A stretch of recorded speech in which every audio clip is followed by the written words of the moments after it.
What is up, everybody? It is Sunday night. We have just had our first nominations of the Big Brother season and quite a bit to go over, so let's jump into it. First up, we got to talk about Frenchie and his wheeling and dealing. This just felt like he stretched himself way too thin right out of the gate and then immediately reneged on his word to some people, and that's ultimately just going to bite him in the ass further down the line. Now, I don't know if there was other deals that he made that we didn't see, because it really just felt to me like, so he's in a position, he decides, hey, I'm going to nominate Brent and Christian.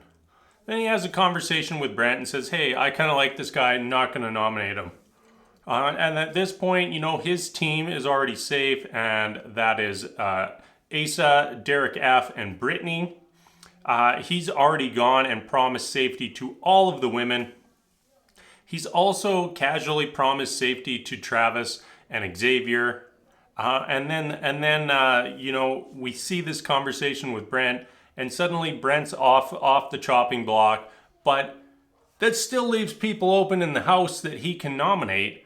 But all of a sudden, this starts spinning Frenchie out of control, and compound that with the Wildcard competition, where Christian ended up winning safety for himself and Xavier. We just saw Frenchie go totally off plan. Like, from what I'm watching, like, he can still nominate Kyland and he can still nominate Derek X. Maybe that's not who he wanted to nominate originally, but that's going to keep him safe. He's now kept his word to all of the women in the house, instead of nominating Alyssa and breaking his word to all the women in the house. It just doesn't totally work for me. Like, it just doesn't make sense. Like, buddy, you've just dug your own grave, and I don't know how you're going to recover from this. We also got our first glimpse at the Have Not room tonight, and it looked kind of fun. There was a sea-doo. There was the trailer bed that is not stable. So if you're, and two people have to sleep on it. So if one person moves, that whole thing is going to move and just wake both people up. Looked kind of ridiculous. I kind of like the Have Not rooms, but I absolutely hate slop. I think slop is the stupidest tradition in Big Brother history.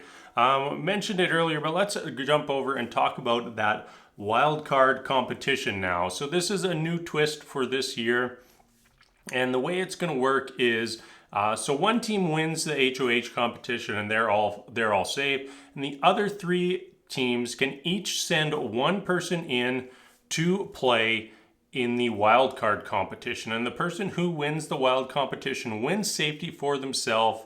And then they said, we'll have to make a decision. I don't know if it's going to be the same decision every week. This week it was spin a wheel, and whatever number it lands on, that's how many of your teammates you can keep safe for the week. So Kyland, Hannah, and Christian all go into the competition, and Christian easily wins by a landslide, really, when it comes down to it.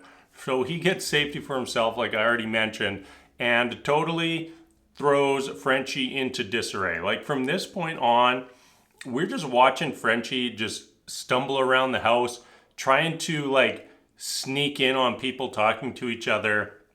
And he's saying stuff like, oh, I'm very observant, and putting these things together. And then later on, we see him try to catch Alyssa in a lie.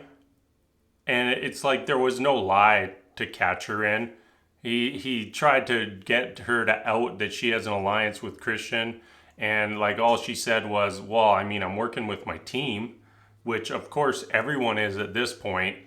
And he kind of tried to use that to justify him putting her on the block because he wanted to go after Christian and couldn't. So now by doing that, he's shown all the women that he can't be trusted.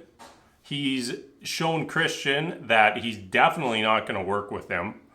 And ultimately, like, all those connections that he was building at the start of his HOH reign are now all starting to wither. So I don't know where this leaves Frenchie, but I did want to kind of cheer for him at the start, and now he doesn't look like somebody who's going to make it too far in this game. Also on the block ended up being Kyland. I don't think that there's much of a reason there other than Frenchie didn't make a deal with him and he's male. That's about it. And that's, week one, we often get weak cases for why people need to go on the block.